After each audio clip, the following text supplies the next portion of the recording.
बर्डविन हमारा वामपोरा के हमारे जो अफेक्टेड फैमिलीज है किशनगंगा पावर प्रोजेक्ट में जो उनकी उन्होंने बात मीडिया में आकर अपनी क्वालिफिकेशन शो करे कि आप कहाँ। जो एमएलए गुरेज है नज़ीर अहमद खान, उनकी तरफ से एक स्टेटमेंट आया है हमारे टीचर्स को लेकर। मैं कड़े शब्दों में इस स्टेटमेंट की मजम्मत करता हूँ। जैसा कि हम सब जानते हैं हमारी सोसाइटी में टीचर का, एक उस्ताद का क्या रोल रहता है।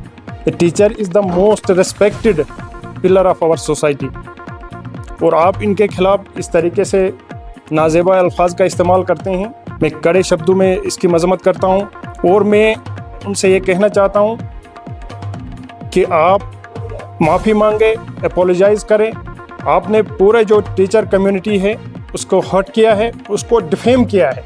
कि मेरा उनसे ये मशवरा होगा कि आप मीडिया में आकर अपनी क्वालिफिकेशन शो करें कि आप कहाँ तक पढ़े हैं, आपने 12th कहाँ से किया है, आप LLB का दावा करते हैं, आप ग्रेजुएशन का दावा करते हैं। अपनी सर्टिफिकेट्स दिखाएं, मीडिया के सामने आएँ कि मैं यहाँ तक पढ़ा हूँ। गुरेज तिलेल की आवाम ने आपको चुन के भेजा असम्बली के अंदर कि आप उस इलाके की बात करेंगे, लेकिन असम्बली के अंदर उनको रिप्रेजेंट, जो हमारे गुरेज तिलेल की आवाम को रिप्रेजेंट करने के बजाय वो अपना कुछ एजेंडा चला रहे हैं। वो अननेसेसरी आर्ग्यू में लगे रहते हैं, और जो हमारे मसाइल मुद्दे हैं जिनको लेकर वोट किया था लोगों ने उनको गुरेज तिलेल से, वो सारे के सारे मुद्दे वहीं पे। हमारे नौजवानों की उन्होंने कोई बात नहीं की।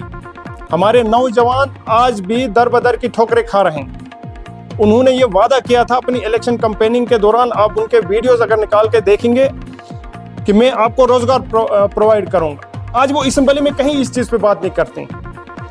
हमारे 2 गांव हैं, एक हमारा जवड़ारा पड़ता है। 2005 से वो लोग डिसलोकेट हैं वहाँ से, स्नो स्टार्म की वजह से वो वहाँ से डिसलोकेट हो गए, और अभी वो यहाँ पे कंगन में आर्जी तौर पर रह रहे हैं। उनकी बात उन्होंने नहीं की वहाँ पे। बर्डविन हमारा वामपोरा के हमारे जो अफेक्टेड फैमिलीज है किशनगंगा पावर प्रोजेक्ट में जो उनकी उन्होंने बात नहीं की। हमारा एजुकेशन सिस्टम तहस नहस पड़ा हुआ है। स्कूलों में, हमारे कॉलेज में स्टाफ नहीं है, हायर सेकेंडरीज में स्टाफ नहीं है, इसकी बात नहीं कर रहे हैं। हेल्थ सिस्टम पूरा डिफंग पड़ा हुआ है, इस पे वो बात नहीं कर रहे हैं। तो मैंने जैसे पहले भी कहा, वो अननेसेसरी कुछ आर्ग्यूमेंट में वहाँ पे लगे हुए हैं, और वो अपना एक पर्सनल एक एजेंडा लेकर असेंबली में बैठे हुए हैं। मैं अफसोस हो रहा है कि एक मरतबा फिर चौथी मरतबा जो लोगों ने भरोसा उन पे जताया था गुरेज तिलेल की आवाम ने, बहुत बड़ा धोखा गुरेज तिलेल की आवाम के साथ हुआ है। और साथ ही साथ हाल ही में उनकी तरफ से एक और स्टेटमेंट आया है जिसमें उन्होंने ये कहा था कि इलेक्शन कैंपेनिंग में जो भारतीय जनता पार्टी की तरफ से जो हमने इलेक्शन लड़ा उस पर पैसा खर्च किया गया, उस पर वगैरह। ऐसी जनता पार्टी की तरफ से जो हमने इलेक्शन लड़ा उस पर पैसा खर्च किया गया, उस पर वगैरह ऐसी अननेसेसरी चीज़ें वो मीडिया के सामने बार बार दोहरा रहे। तो मेरा उनके लिए ये जवाब है कि आप प्रूफ करें, प्रूफ दे, आप आके सामने प्रूफ दे कि कहाँ पे पैसा इस्तेमाल हुआ है। वरना हम इंशाल्लाह बहुत जल्द लोगों के सामने, हम अपनी आवाम के सामने प्रूफ दिखाएंगे कि किस तरीके से आपने एक मरतबा नहीं, जितनी मरतबा भी आप जीते हैं, हर मरतबा आपने किस तरीके से वहाँ के लोगों को, जो मासूम लोग हैं गुरेज तिलेल की आवाम को, किस तरीके से उन्होंने बेवकूफ़ बनाया। एक इलेक्शन में तो उन्होंने नकली पैसे फेंके, नकली ऑर्डर इजरा किए।